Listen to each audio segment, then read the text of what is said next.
জগতের পৃথিবী চ্যাপ্টারে দেখা যায়। কাজে এই জাতীয় সমালোচনার কোনো উত্তর হয় না। এবং কার্ল মার্কস একে সমালোচনার মুখোমুখি হয়েছেন, ফ্রয়েড হয়েছেন। ফ্রয়েডের যে বড় আবিষ্কার, এই পর্যন্ত মানব জাতি যত আবিষ্কার করেছেন, আমার মতে এটাই সবচেয়ে বড় আবিষ্কার। কিন্তু সেটা সম্পর্কে আমরা সবচেয়ে কম জানি।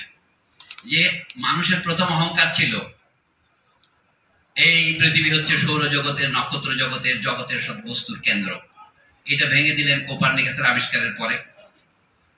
কোপার্নিকাস, ইউহানেস কেপলার, টাইকো ব্রাহে ক্রমে আমরা জানি। গ্যালিলিও ট্যালিলিও পর্যন্ত এই পর্যন্ত আসলো। ডারউইনের আবিষ্কার এখনো শেষ হয় নাই। এখন যে আপনারা সকলে ডিএনএ টেস্ট করতেছেন, ওইটা ওই আবিষ্কারেরই অনুরণন চলছে। সকলে ডিএনএ টেস্টে বিশ্বাস করে, কিন্তু ডারউইনে বিশ্বাস করে না।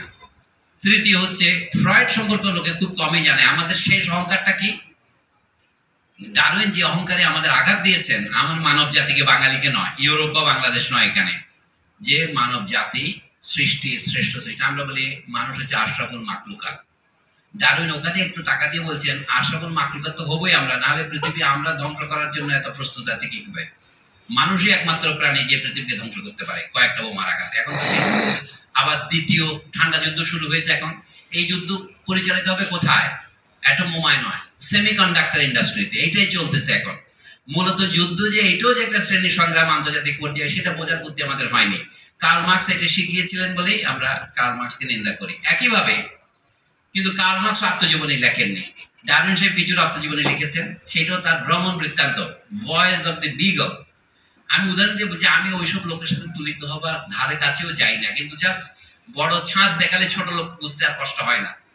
সেই জন্য বললাম, ফ্রয়েড বলছেন আমার জীবন কোনো আগ্রহ উদ্দীপন করবে না আপনাদের, একমাত্র যদি সাইকো অ্যানালিসিস বিষয়টা আপনারা হিসাবে না নেন। সাইকো অ্যানালিসিস যে এত বড় একটা আবিষ্কার, সেটা আমি মনে করছি, কিন্তু আপনি তো মনে করছেন না। কাজে এই নিয়ে তর্ক করে কোনো লাভ নাই। এটা বলছে মানুষের শেষ অহংকার, মানুষ যুক্তিনিষ্ঠ প্রাণী। আমি একটু আগে ভুল করে বলে ফেললাম আল ইনসানু হাইওয়ানুন নাতিকুন। মানুষ কথা বলে, কিন্তু এই কথা বলার তাৎপর্য কি? মানুষ তো সত্য সত্য মিথ্যা কথাও বলে।